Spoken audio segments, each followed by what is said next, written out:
এই মুহূর্তে পশ্চিমবঙ্গের জনগণনা ঘোষণা হয়ে গেছে। মাননীয় মুখ্যমন্ত্রী শুভেন্দু অধিকারী জনগণনা ঘোষণা করে দিয়েছেন যে পশ্চিমবঙ্গে জনগণনার কাজ এই মুহূর্তে শুরু হয়েছে এবং এই জনগণনা আগামী সেপ্টেম্বর মাস পর্যন্ত চলবে। আপনার বাড়িতে যে কোনো সময়ে যে কোনো মুহূর্তে আধিকারিকরা এসে পৌঁছবেন, ভিডিও অফিসের আধিকারিকরা এসে পৌঁছবেন যে আপনার বাড়ির সমস্ত তথ্য, অতএব জনগণনা পারপাসে 33টি প্রশ্ন সরকারিভাবে 33টি প্রশ্ন অনুমোদন করা হয়েছে। সেই 33টি প্রশ্ন আপনাকে জিজ্ঞাসা করা হবে।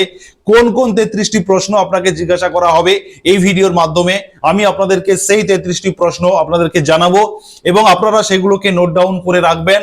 আপনারা উত্তর রেডি করে রাখবেন। আমি বলে দেব, আপনাকে সহযোগিতা করব কি ধরনের উত্তর আপনারা দেবেন, কি ধরনের উত্তর হতে পারে, প্রশ্নগুলো কি কি। তবে তার আগে শুভেন্দু অধিকারীর যে বক্তব্য জনগণনা বিষয়ে সেটা আপনারা প্রথমে শুনে নিন। তিনি যে ঘোষণা দিয়েছেন জনগণনা শুরু হচ্ছে পশ্চিমবঙ্গে, সেটা শুনুন, তারপরে আমি বিস্তারিত আপনাদের জন্য আলোচনা করব। আজকে আমরা এখনই জনগণনা সংক্রান্ত 16 June 2025 ministry of home affairs, office of registrar general India তাদের পাঠানো সার্কুলারকে আমরা এখনই কার্যকর করলাম।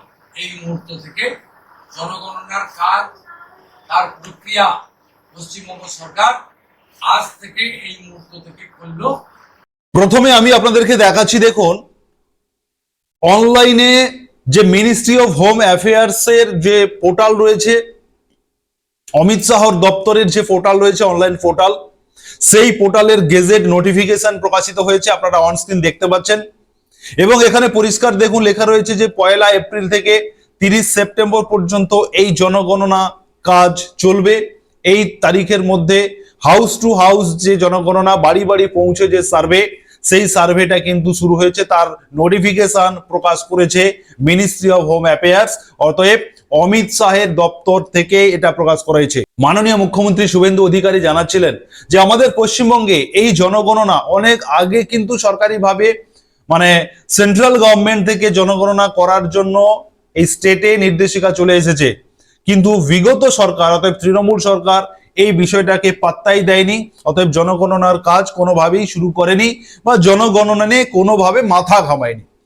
কিন্তু প্রথম ক্যাবিনেট বৈঠকে শুভেন্দু অধিকারী সিদ্ধান্ত নিয়েছেন যে আমাদের পশ্চিমবঙ্গে জনগণনা শুরু হবে এবং আগামী 30 সেপ্টেম্বরের মধ্যে এই জনগণনা সম্পন্ন করতে হবে তিনি জানিয়েছেন। এবারে আমি আপনাদেরকে জানাবো যে এই জনগণনা দুটো স্টেপে হবে। এক হচ্ছে অনলাইনে আপনি করতে পারেন, self enumeration form fill up করতে পারেন, সেই পোর্টালটা চলে আসবে কিছুদিনের মধ্যে। কিন্তু তার আগে আপনার বাড়ি থেকে তথ্য যাচাই হবে। আপনার বাড়িতে ভিডিও অফিস থেকে, এসডিও অফিস থেকে আধিকারিকরা আপনার বাড়িতে পৌঁছবেন সার্ভে করার জন্য। বুঝতেই পারছেন নতুন সরকার একদম তৎপরভাবে এই সমস্ত কাজ করছে, সেই কারণে খুবই গুরুত্বপূর্ণ 33টি প্রশ্ন আপনার কাছ থেকে উত্তর জানতে চাওয়া হবে, প্রশ্ন করা হবে আপনাকে। আপনি সঠিকভাবে যথাযথভাবে সেই প্রশ্নগুলোর উত্তর আপনাকে দিতে হবে। আমি পাশের স্ক্রিনে সেই 33টি প্রশ্ন আপনাদেরকে দেখাচ্ছি, আপনারা এই প্রশ্নগুলোকে নোট ডাউন করে নিন। পারলে আপনারা এই ভিডিওটি যারা ইউটিউব থেকে দেখছেন আপনারা শেয়ার করে রেখে দিন, যারা আপনারা ফেসবুক থেকে দেখছেন আপনারা পেজটিকে ফলো করুন এবং শেয়ার করে আপনার প্রোফাইলে রেখে দিন। অতএব এইটি খুবই গুরুত্বপূর্ণ।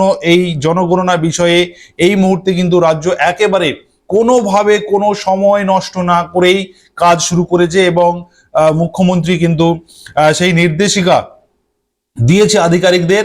প্রথমত অনস্ক্রিন আপনারা দেখুন বলা হচ্ছে, যেটা আপনার কাছ থেকে জানতে চাওয়া হবে, প্রথমত আপনার বিল্ডিং নাম্বারটা জানতে চাওয়া হবে। যারা মূলত পুরসভাতে যারা বসবাস করেন এবং স্থানীয় কর্তৃপক্ষের কাছ থেকে এই বিল্ডিং নাম্বারটা আপনারা পেয়ে যাবেন। কিন্তু যারা গ্রামীণ এলাকাতে যারা থাকেন আপনাদের ক্ষেত্রে বাড়ির নম্বর জানতে চাওয়া হবে। এই বাড়ির নাম্বার আপনি পঞ্চায়েত থেকে পেয়ে যাবেন অথবা ভোটার লিস্টের এসআইআর এর যে ফাইনাল তালিকা, সেই তালিকাতেই কিন্তু আপনার নামের পাশে আপনার বাড়ির নাম্বার রয়েছে, সেটা আপনি নোট ডাউন করে রাখুন। 3 নম্বরে বলা হচ্ছে যে বাড়ির দেওয়াল কি দিয়ে তৈরি, সেটা জানতে চাওয়া হবে। আপনার দেওয়াল কিসের রয়েছে, যেনারা আধিকারিকরা যাবেন আপনার বাড়িতে তিনারা তো দেখতেই পাবেন, তো সেটা আপনার কাছ থেকে জানতে চাওয়া হবে যে আপনার বাড়ির দেওয়ালটা কি রয়েছে, পাকা রয়েছে নাকি কাঁচা রয়েছে।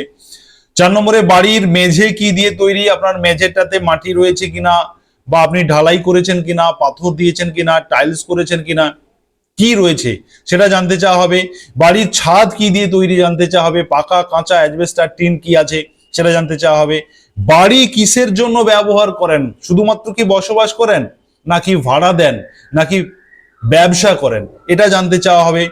এরপরে বাড়ির অবস্থা কেমন, অর্থাৎ কাঁচা বাড়ি না পাকা বাড়ি, টোটালটা সেটা জানতে চাওয়া হবে। বাড়িতে কতজন থাকেন, কতজন ফ্যামিলি মেম্বার, সেই সংখ্যাটা নেওয়া হবে। মহিলা কতজন, পুরুষ কতজন জানতে চাওয়া হবে।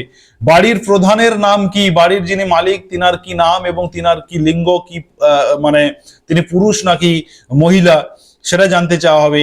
এবং আপনার কাস্ট, জাতিগত কি রয়েছে, আপনি এসসি, এসটি, ওবিসি, জেনারেল কি রয়েছে আপনার জাতি উপজাতি, সেটা জানতে চাওয়া হবে। এরপরে এরপরে হচ্ছে বাড়ি আপনি ভাড়ায় দেন না, ভাড়া বাড়িতে থাকেন নাকি নিজস্ব মালিকানা বাড়িতে থাকেন, সেটা জানতে চাওয়া হবে। রান্নাঘর, শৌচাগার ছাড়া কতগুলো ঘর রয়েছে, মানে রুম রয়েছে, একটা বাড়িতে রান্নাঘর, শৌচাগার থাকে, সেটা বাদ দিলে আর কতগুলো থাকার রুম রয়েছে সেটা জানতে চাওয়া হবে। কতজন বিবাহিত দম্পতি বসবাস করেন, বিবাহিত দম্পতি কতজন। পানীয় জলের উৎস কোথা থেকে আপনারা পানীয় জলটা পান, টিউবওয়েল থেকে পান নাকি আপনাদের নিজস্ব টিউবওয়েল রয়েছে, প্রাইভেট টিউবওয়েল রয়েছে, কিভাবে আপনার এই পানীয় জলের সোর্সটা, উৎসটা কি সেটা জানতে চাওয়া হবে। পানীয় জল কতটা উপলব্ধ, মানে কত সময় আপনাদের জন্য উপলব্ধ থাকে, সারাক্ষণ থাকে নাকি টাইমে আসে, যেগুলো টাইম টিউবওয়েল বা টাইম কল যেগুলোকে বলা হচ্ছে, সেরকম ভাবে জল পান কিনা সেটা জানতে চাওয়া হচ্ছে। আলোর উৎস, আপনার বাড়িতে যে আলো জ্বলে সেই আলোটা আপনাদের নিজস্ব সোলার রয়েছে নাকি আপনি ইলেকট্রিসিটি ব্যবহার করছেন, কিভাবে আপনার আলোর উৎসটা সেটা জানতে চাওয়া হবে। শৌচাগার আছে কিনা সেটা জানতে চাওয়া হবে। কি ধরনের শৌচাগার, পাকা, কাঁচা, কিভাবে শৌচাগারের স্ট্রাকচারটা কি সেটা জানতে চাওয়া হবে। বর্জ্য পদার্থ ও জল কোথায় যায়, বাড়ির যে সমস্ত ময়লা আবর্জনা সেগুলো কোথায় ফেলেন সেটা জানতে চাওয়া হবে। স্নান করার জায়গা আছে কিনা, আপনি পুকুরে স্নান করেন নাকি নির্দিষ্ট স্নান ঘর রয়েছে, বা কিভাবে স্নান করেন, নির্দিষ্ট জায়গা আছে কিনা সেটা জানতে চাওয়া হবে। রান্নাঘর আলাদা করে রয়েছে কিনা সেটা জানতে চাওয়া হবে। এরপরে রান্নার জন্য যে জ্বালানি, সেই জ্বালানিটা কি জ্বালানি আপনি ব্যবহার করেন, আপনি এলপিজি গ্যাস কানেকশন নাকি কাঠ নাকি কয়লা, কিভাবে আপনার জ্বালানিটা ইউজ করেন, কোন যে ধরনের জ্বালানি সেটা জানতে চাওয়া হচ্ছে। বাড়িতে রেডিও বা ট্রানজিস্টার রয়েছে কিনা, টেলিভিশন টিভি রয়েছে কিনা, ইন্টারনেটের সুবিধা রয়েছে কিনা, ল্যাপটপ কম্পিউটার রয়েছে কিনা, স্মার্টফোন রয়েছে কিনা, সাইকেল, স্কুটার, বাইক এগুলো রয়েছে কিনা, গাড়ি, জিপ, ভ্যান আছে কিনা, এবং বাড়িতে কোন শস্য আপনারা খান, ধান, গম, কি খান শস্য, কোন শস্য খাওয়া হয় সেটা জানতে চাওয়া হবে। এবং লাস্ট, মোবাইল নাম্বার, বাড়ির মালিক বা যে কোনো একটি বাড়ির ফ্যামিলি মেম্বারের একটি মোবাইল নাম্বার আপনাকে দিতে হবে। এই 33টি প্রশ্ন আপনাকে কিন্তু আমি জানালাম, আপনি রেডি করে থাকুন। যে কোনো সময়, যে কোনো মুহূর্তে আপনার বাড়িতে আধিকারিকরা পৌঁছবেন। জনগণনা অর্ডার হয়ে গেছে, প্রস্তুতি সরকারিভাবে চলছে, যে কোনো সময় কিন্তু এই জনগণনার জন্য আপনার বাড়িতে বিডি অফিস থেকে, এসডি অফিস থেকে অফিসাররা পৌঁছে যেতে পারেন। সেই কারণে আপনারা অবশ্যই সুরজিৎ একাডেমি ইউটিউব চ্যানেলকে যারা এখনো সাবস্ক্রাইব করেননি, আমাদের চ্যানেলে আমরা সবসময় অথেন্টিকেট, একদম জেনুইন খবর, সঠিক খবর আমরা পরিবেশন করি। আমরা কোনো ভুলভাল তথ্য কাউকে দিই না। যারা রেগুলার আমাদেরকে ফলো করেন নিশ্চয়ই আপনারা সেটা অনুভব করেছেন। সেই কারণে সাবস্ক্রাইব করে রাখুন, এই ধরনের গুরুত্বপূর্ণ আপডেট সবার প্রথম আপনার কাছে পৌঁছবে। যারা ফেসবুক থেকে দেখছেন ফলো করে রাখুন, এবং এই ভিডিওটি আপনারা প্রত্যেকে একটা করে শেয়ার করুন, সবাইকে জানতে সাহায্য করুন, সবার কাছে পৌঁছে দিন। অত্যন্ত ইন্টারেস্টিং এবং গুরুত্বপূর্ণ এই আপডেট আপনাদের প্রত্যেকের উপকারে আসবে। ধন্যবাদ।